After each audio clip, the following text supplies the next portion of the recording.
안녕하세요. 오늘은 건강한 등산을 하는 방법에 대해서 말씀을 드리려고 합니다. 한 설문조사에 따르면 우리나라 사람들이 등산을 하는 가장 많은 이유로 건강을 위해 등산한다 라고 답변을 했다는데, 정말로 등산을 하시는 많은 분들이 건강한 등산을 하고 있는 것인지 의문입니다. 등산을 정기적으로 꾸준히 하게 된다면 한 번의 등산으로도 많은 운동량을 요구하기 때문에 근골격계에 좋은 영향을 주게 됩니다. 그 중에서도 특히 하체, 우리 몸의 가장 큰 근육인 둔근, 대퇴근을 강화하는 데 도움을 많이 주죠. 물론 종아리 쪽의 근육도 발달시켜 주고요. 생각해 보시면 2시간에서 5시간까지는 등산을 하시니 산 하나를 오르고 다시 내려오는데 얼마나 많이 발을 움직이겠습니까? 그러니까 하체 근육 발달에는 더없이 좋은 운동인데요. 그런데 문제는 근육과 더불어서 관절도 엄청나게 사용을 한다는 것입니다. 관절은 근육이나 건이나 인대처럼 운동으로 단련시켜야 할 분위기가 아니고 수명이 정해져 있는 소모품과 같기 때문에 절대로 많이 사용해서는 안 좋고 사용하지 않을수록 좋은 거는 당연하죠. 그런데 등산을 하면서 근육만 쓰고 관절을 안 쓸 수는 없기 때문에 별수 없이 관절을 움직이긴 하지만 충격이 적은 방법으로 사용할 수밖에 없습니다.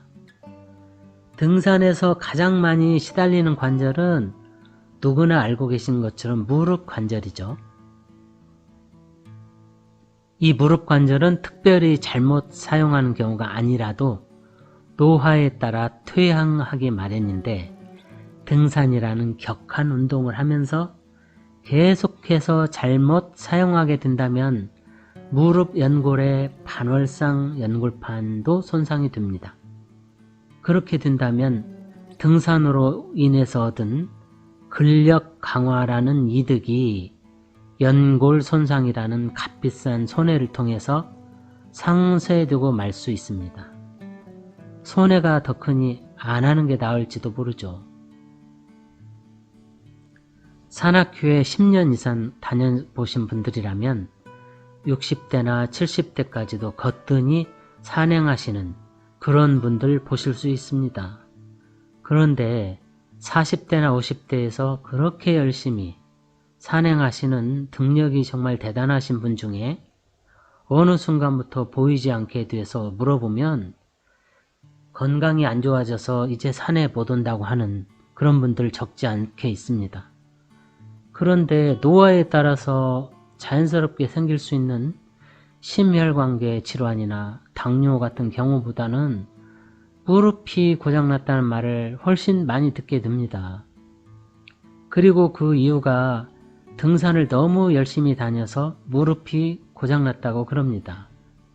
그런데 사실은 너무 열심히 다닌 것이 아니고 젊을 때 잘못된 산행 방법으로 누적이 된 것이죠. 등산인이라면 당연히 이 얘기에 주목을 해야 되고요. 등산 운동 자체가 무릎을 고장나게 하는 것인지, 본인이 잘못된 방법으로 등산을 한 것인지 생각해 보신 다음에 무릎 관절에 나쁘지 않은 방법, 등산에서는 생명과 같은 무릎을 보호하는 건강을 등산 방법에 대해서 처방이 따라야 합니다. 그런데 어쨌든 60대, 70대에도 계속 거뜬히 등산을 하실 수 있는 분이 있는 것을 보면 등산하시는 모든 분들이 무릎이 나빠지는 것은 아닌 것 같습니다. 물론 유전이나 가족력이나 다른 요인이 작용했을 수도 있지만 유전이나 가족력 같은 경우는 우리가 임의로 선택할 수 있는 것은 아니기 때문에 올바른 지식과 방법으로 할 수 있는 부분을 잘 하는 것이 중요합니다. 그래서 무릎 관절에 부담을 주지 않는 등산 방법을 몇 가지 짚어보도록 하겠습니다. 무릎을 보호하는 건강한 등산법. 첫째는 스틱을 사용하는 것입니다. 등산 스틱은 힘이 없어서 노인이어서 쓰는 그런 지팡이가 아닙니다. 관절을 보호하기 위한 장비라는 인식이 필요합니다. 무릎을 보호하는 건강한 등산법. 두 번째는 올바른 보행 자세입니다.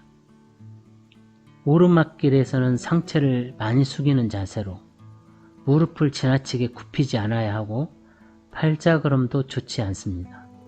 내리막에서는 충격을 완화하는 방법으로 소프트하게 걸어야 합니다. 셋째는 체중을 줄여야 합니다.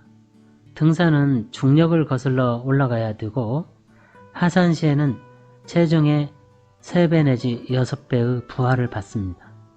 과체중은 무릎 관절에 절대 악영향을 줍니다. 네 번째는 평소에 하체 근력 운동을 꾸준히 해야 합니다.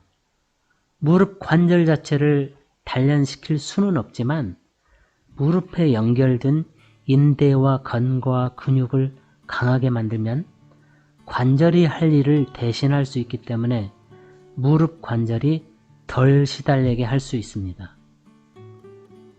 근육이 받쳐주지 못하면 대신 관절이 소모됩니다. 등산을 하지 않는 기간 중에도 무릎 관절에 도움이 되는 하체 근력 운동을 꾸준히 해주셔야 합니다. 누구나 집에서 쉽게 할 수 있는 런지, 스쿼트, 계단 오르기 등의 방법이 있습니다. 지금까지 무릎을 보호하는 건강 등산법으로 4개를 열거해 드렸습니다. 첫째는 스틱을 사용한다는 것, 둘째는 올바른 보행법, 셋째는 체중 감량을 하는 것, 넷째는 평소에 꾸준한 하체 근력 운동. 이상 도움이 되는 방법들입니다. 젊으신 분이라면 당장 무릎 관절에 문제가 생기는 경우가 드물기 때문에 등산할 때 무릎을 보호하는 문제에 대해서 덜 민감하고, 하지만 지금 괜찮다고 해서 60대, 70대가 돼서 건강한 무릎 관절로 계속해서 과연 등산을 할 수 있을지 장담할 수 없죠. 나이가 들었을 때는 무릎 상태는 그 이전에 30대, 40대, 50대부터 누적된 그 무릎 사용법의 결과물이라는 것입니다. 오늘은 건강한 등산을 하는 문제에서 무릎 관절을 잘 지키는 것이 중요하다는 점을 생각해 봤습니다. 당장 젊을 때는 괜찮지만 지금이 문제가 아니라 훗날 70대, 80대까지도 산행할 수 있는 능력은 지금의 무릎 사용을 어떻게 하냐, 즉 젊은 당시에 무릎 사용법에 좌우된다는 생각으로 모든 등산인들께서 젊을 때부터 장년, 노년에 이르기까지 건강한 무릎 사용법이 등산에서는 정말 생명과 같이 중요하다는 것에 공감해 주셨으면 합니다. 등산하시는 모든 분들이 건강을 위해서 등산을 하고 운동 때문에 등산하는 경우가 가장 많다고 답변을 하셨는데, 정말 그런 효과를 누리지도 못하고 너무나 과격한 운동을 하거나 잘못된 등산 방법으로 등산을 해서 나중에 정말 60대, 70대 돼서 무릎이 안 좋아지고, 그래서 갑자기 어느 날 다니는 산악회에도 보이지 않고 무릎 때문에 산에 오르는 것을 포기한다면 너무 안타까운 일이죠. 여러분 모두 무릎 사용법 잘 기억하시고 올바른 등산법으로 오랫동안 즐거운 등산 하시기를 기원합니다. 감사합니다.